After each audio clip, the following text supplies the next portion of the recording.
Right. Hi, guys, and welcome to yet another episode of Talking OHS with myself, Jasper. It's always a pleasure just to share with you some information which we have gathered over the years and just share with you, and we build each other up in this field of occupational health and safety. Right. I'm continuing my series, or rather, I'm starting on a series on safety file compilation. So we're just taking you through some of the most basic things that you need. And please be aware that with these lessons, I'm just only scratching the surface. I can't go deeper because it will take long. I need these sessions to be sub 10 minutes. So they are short, straight to the point, and then they'll just give you an idea of what to do.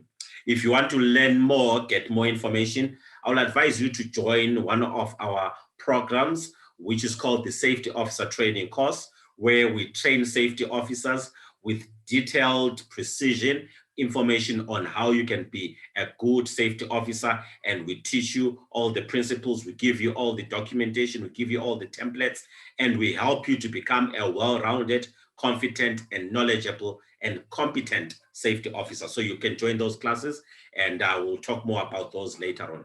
Right, as I'm sharing today, I'm sharing part one on the series on safety file compilation, and I just want to talk about the safety file questionnaire. Right, if you are to compile a safety file as a safety officer, you need two things really from the person you are compiling the safety file for.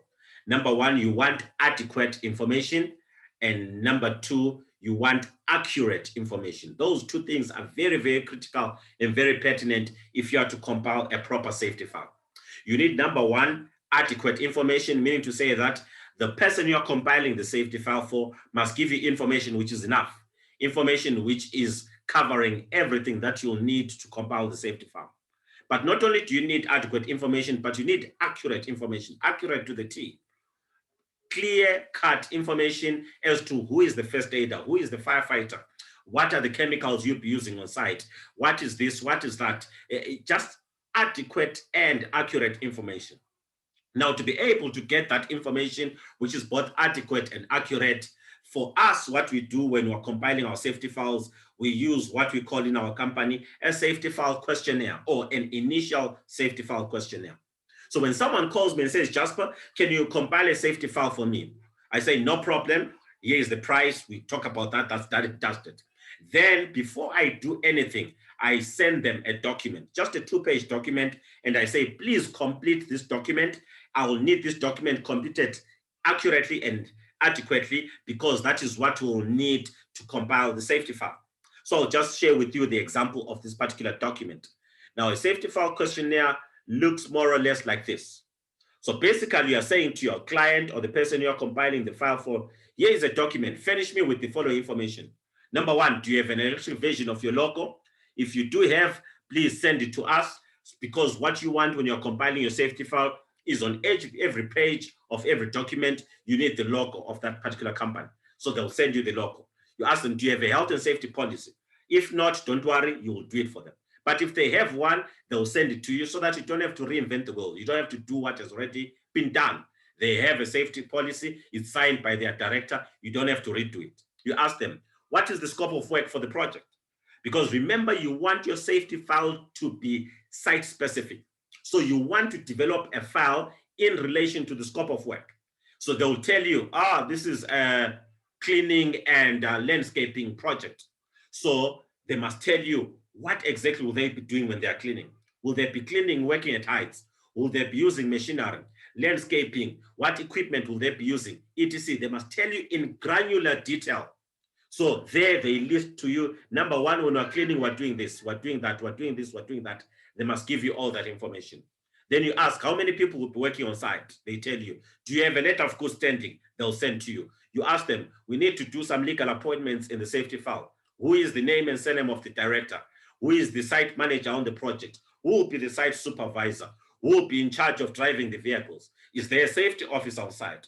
Who will you appoint as the first aider? Who will be the firefighter? And you ask all of these things so that they send you all this information before you start to sit down and do the safety file. Very, very important if you are to create a proper and compliant safety file, which will be passed at first instance. Number 7, you ask them, Name the list, name list of people who will be working on site. Who are the guys who will be working on site? Because you'll need this later when you're doing your evacuation procedure aspect. You'll need it. You ask, will there be earth moving equipment? You ask number 9, can you list for me the tools that will be used in this project? Because the tools, they'll help you in safe work procedures, they'll help you during your risk assessment, and they'll help you just to make sure that you cover everything with regards to inspections and checklists. Because if you don't know the right tools or the tools that will be used during the project, you can't then put the right inspection checklist for the particular project.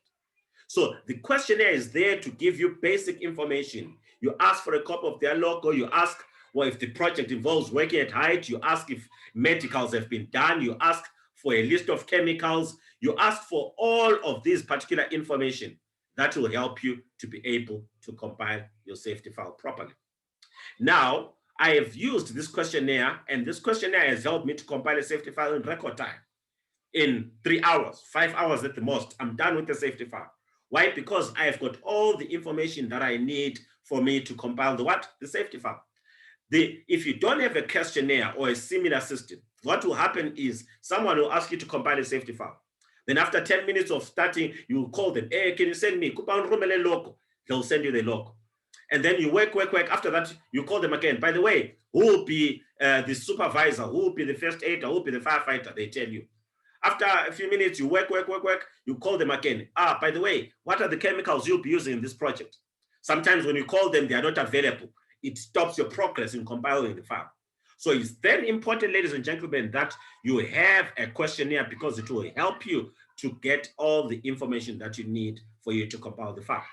I hope this makes sense. I hope that helps you as you're starting your initial part in safety file compilation. Now, this is part 1. It will help you. You do this before you compile anything, before you do anything, and that will help you to compile a safety file. I hope that helps you, and I hope that benefits you, and I hope that makes sense. Thank you for joining me for this particular session. It's always a pleasure just to share with you information. Remember, we are running a safety officer training course, which we're running for 5,500. If you want to be part of this particular training course, we cover in detail, in granular detail, aspects which are important for you to know as a safety officer. Please refer someone. If you know someone who needs this, please feel free to tell them, and we believe that it will benefit them big time. Otherwise, thank you for joining me for this session. Have a good day. Keep well. Bye-bye.